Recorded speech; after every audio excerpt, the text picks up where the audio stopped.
Ciao a tutti e bentornati in un nuovo video. Nel video qua sopra abbiamo già imparato l'utilizzo principale del verbo to miss, ovvero il verbo to miss per esprimere che sentiamo la mancanza di qualcuno o di qualcosa. I miss you, I miss them, I miss my dog. Però sapevate che il verbo to miss si usa anche in tante altre situazioni? Per ciascuna situazione vi do una frase in inglese e voi proverete a tradurla.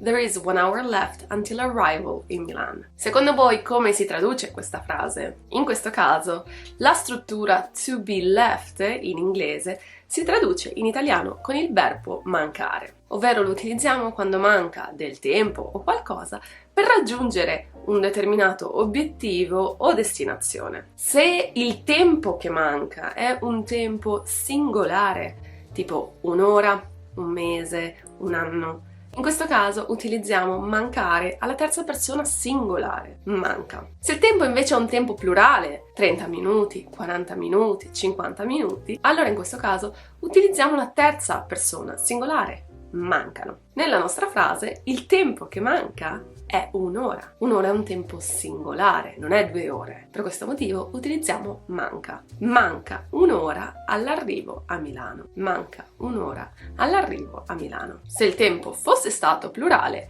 avremmo utilizzato mancano. Mancano 2 ore all'arrivo a Milano. Mancano 2 ore all'arrivo a Milano. Passiamo al secondo utilizzo. Facciamo la nostra frase in inglese. She is in good shape, but she lacks physical strength. Come vedete, in questo caso abbiamo la struttura to be lacking. In questo caso stiamo dicendo che lei ha una buona forma, ma ha una carenza di forza fisica. Come possiamo esprimere questa carenza? Possiamo utilizzare il verbo mancare. Lei è in forma, ma le manca forza fisica. Lei è in forma, ma le manca forza fisica. Anche qui, come nel caso precedente, se la cosa di cui abbiamo carenza è una cosa singolare, utilizziamo manca. Se la cosa di cui abbiamo carenza è una cosa plurale, utilizziamo mancano. Come spiegavo nel video che vi ho messo in evidenza del verbo to miss, per dire I miss, you miss, she misses, eccetera, non possiamo dire io, tu, lui. Dobbiamo dire mi, ti,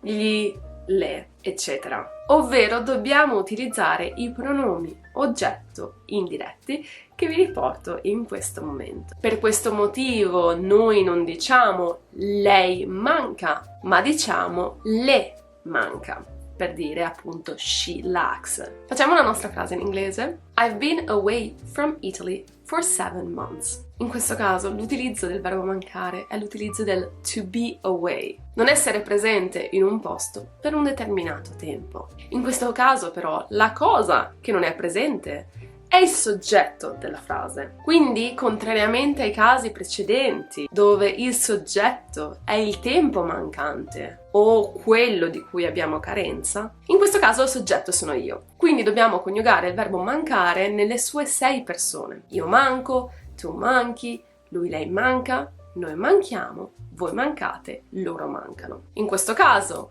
la persona che è stata via, che non è stata presente, sono io. Quindi io manco. Io manco dall'Italia da 6 mesi. Io manco dall'Italia da 6 mesi. Dunque ricordatevi, quando usiamo il verbo mancare e vogliamo dire a chi manca qualcuno o qualcosa, chi sente la mancanza, dobbiamo usare i pronomi oggetto indiretti, mi, ti, gli, le, eccetera. Quando invece la cosa o la persona che manca sono io, siete voi, è lui, dobbiamo semplicemente coniugare il verbo mancare nella corretta persona. Se manco io, utilizzo io manco.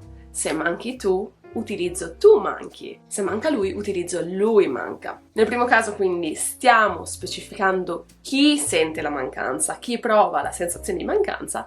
Nel secondo caso stiamo specificando chi è la persona che manca. Questa regola l'ho spiegata più in dettaglio nel video che vi ho messo in evidenza, quindi se non vi è chiara in questo momento vi consiglio di guardare quel video perché la spiega in maniera più chiara e dettagliata. Facciamo l'ultimo utilizzo, anche qui vi do una frase. Se io voglio dire My grandfather passed away 10 years ago, anche qui come traducete questa frase? È vero, c'è l'espressione essere morto o essere morta. Ed è un'espressione corretta, è un'espressione utilizzata.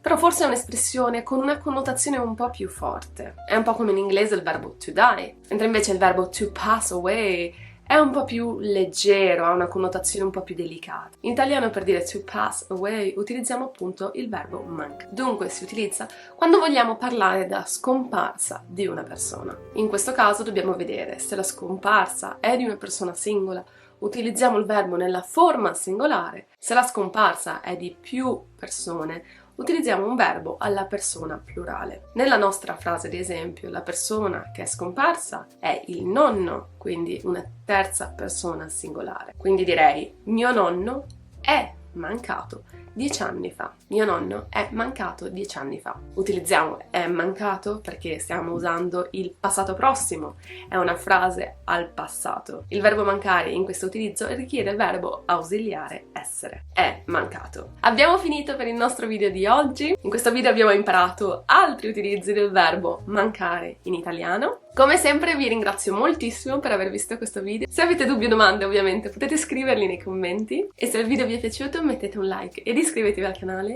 e noi ci vediamo la prossima settimana con un nuovo video. A presto!